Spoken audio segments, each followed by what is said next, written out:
अस्सलाम वालेकुम। तुम्हारे मुश्किल वक्त का साथी बस अल्लाह है। जब ज़रूरत होगी किसी चीज़ की या किसी के साथ की, अल्लाह को ही अपने साथ पाओगे। वही तुम्हारे लिए वसीले बनाएगा। जान लो, वही तुम्हारा सबसे बड़ा सपोर्ट सिस्टम है। उसे छोड़ के दुनिया के पीछे क्यों भाग रहे हो? तुम्हें जिसकी सबसे ज़्यादा ज़रूरत है वो है अल्लाह। वो रास्ते बनाता है तुम्हें अपने दर पे बुलाने के लिए। वो तुम्हें पुकारता है, दिन में 5 मरतबा बुलाता है। वो कह रहा है आओ नमाज कायम करो, क्योंकि वो तुम्हें बेहतर अता करना चाहता है। आओ और ले जाओ, आओ नमाज की तरफ, आओ कामयाबी की तरफ। वो हर रोज़ बार बार क्यों ये कह रहा है? क्योंकि दरअसल तुम्हारी दुनिया आखिरत की कामयाबी नमाज से जुड़ी है। वो चाहता है तुम सजदे में सर गिराओ और वो तुम्हें थाम ले। तुम उससे बात करो और उससे दोस्ती हो जाए। अगर जानो तो एक पल भी अल्लाह के बगैर तुम्हारा गुजारा नहीं।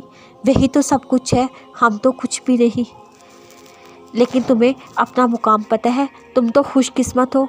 कोई है जो तुम्हारी भलाई चाहता है, जो तुम्हारे लिए कभी कोई गलत फ़ैसला नहीं कर सकता, जो तुम्हारी हर पुकार पर लब्बैक कहता है, जो हर पल तुम्हारे साथ है, तुम्हारे अनकहे लफ्ज़ों, दिल में छुपी बात और दुआओं से वाकिफ़ है, तुम्हें सुनता और अता करता है। कोई है जो तुम्हें तकलीफ़ के लम्हात में अकेला नहीं छोड़ता, तुम्हें गिनने नहीं देता, तुमसे 70 माओं से बढ़कर मोहब्बत करता है। वो अल्लाह ही तो है।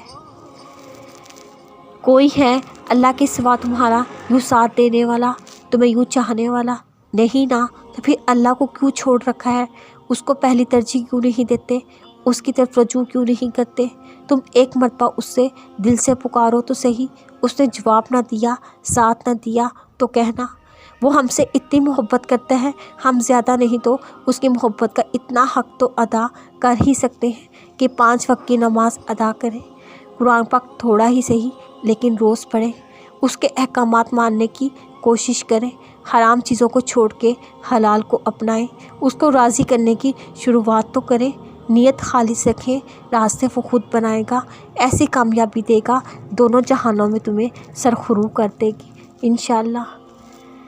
अल्लाह जानता है तुम्हारा दिल कैसे तड़प रहा है उस एक दुआ के लिए जो तुम कब से अल्लाह से मांगते आ रही हो। सुनो, उसने सुना है तुम्हारी दुआ को।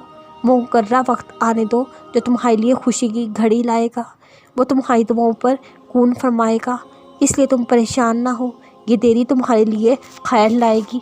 तुम्हारी मांगी दुआओं की कबूलियत की ऐसी मंजिल नसीब होगी, तुम सजदा शुक्र करती ही रह जाओगी इंशाअल्लाह।